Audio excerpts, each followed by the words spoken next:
शक्ति को बजरंग है, भक्ति को हनुमान, कष्ट मिटाने के लिए संकट मोचन जान। संकट मोचन कहते ही सब संकट मिट जाए, वह अभागे मानव है जो न श्रद्धा लाए।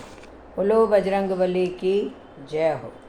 देखो, आज की कहानी का शीर्षक है बुजुर्गों का सम्मान। एक दिन छोटे ने कहा, भैया दादी कई बार कह चुकी है, कभी मुझे भी अपने साथ होटल ले जाया करो। तो गौरव बोला, ले तो जाएं, पर 4 लोगों के खाने का कितना खर्च होगा। याद है पिछली बार जब हम तीनों ने डिनर लिया था तो 1600 का बिल आया था। हमारे पास अब इतने पैसे कहाँ बचे हैं। पिंकी ने बताया, मेरे पास पॉकेट मनी के कुछ पैसे बचे हुए हैं। अब तीनों ने मिलकर तय किया कि इस बार दादी को भी लेकर चलेंगे। इस बार महंगी पनीर की सब्ज़ी की जगह मिक्स वेज मंगवाएंगे और आइसक्रीम भी नहीं खाएंगे। अब छोटू, गौरव और पिंकी तीनों दादी के कमरे में गए और बोले, दादी इस संडे को लंच बाहर लेंगे, चलोगी हमारे साथ। दादी ने खुश होकर कहा, तुम ले चलोगे अपने साथ। उन्होंने कहा, हाँ दादी।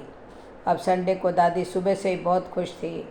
आज उन्होंने अपना सबसे बढ़िया वाला सूट पहना, हल्का सा मेकअप किया, बालों को एक नए ढंग से बांधा, आंखों पर सुनहरे फ्रेम वाला नया चश्मा लगाया। नया चश्मा उनका मंझला बेटा बनवा कर दे गया था जब वह पिछली बार लंदन से आया था, किंतु वह उसे पहनती नहीं थी। कहती थी, इतना सुंदर फ्रेम है, पहनूंगी तो पुराना हो जाएगा। आज दादी शीशे में खुद को अलग अलग एंगल से कई बार देख चुकी थी और संतुष्ट थी। बच्चे दादी को बुलाने आए तो पिंकी बोली, अरे वाह दादी, आज तो आप बड़ी क्यूट लग रही है। गौरव ने कहा, आज तो दादी ने गोल्डन फ्रेम वाला चश्मा पहना है। अरे क्या बात है दादी, किसी बॉयफ्रेंड्स को भी बुला रखा है क्या आपने। दादी शर्मा कर बोली, दत्त। अब होटल में सेंटर की टेबल पर चारों बैठ गए। थोड़ी देर बाद वेटर आया, बोला, ऑर्डर प्लीज। अभी गौरव बोलने ही वाला था कि दादी बोली, आज ऑर्डर मैं करूँगी क्योंकि आज की स्पेशल गेस्ट मैं हूँ। अब दादी ने लिखवाया,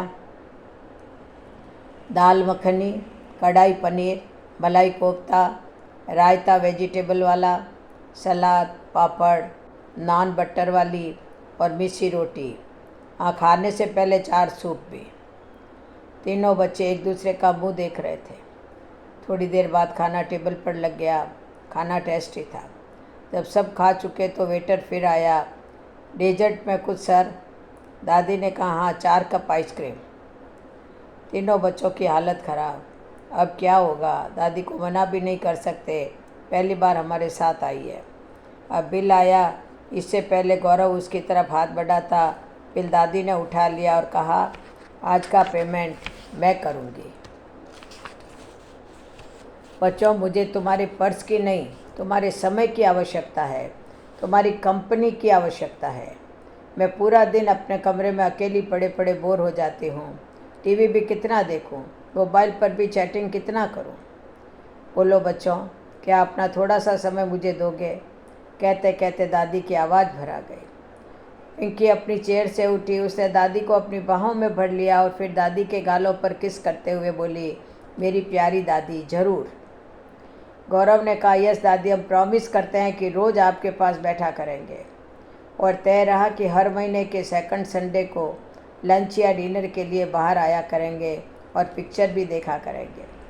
दादी के होठों पर 1000 वाट की मुस्कुराहट तैर गई, आंखों में फ्लैश लाइट की चमक आ गई और चेहरे की झुर्रियाँ खुशी के कारण नृत्य सा करती महसूस होने लगी।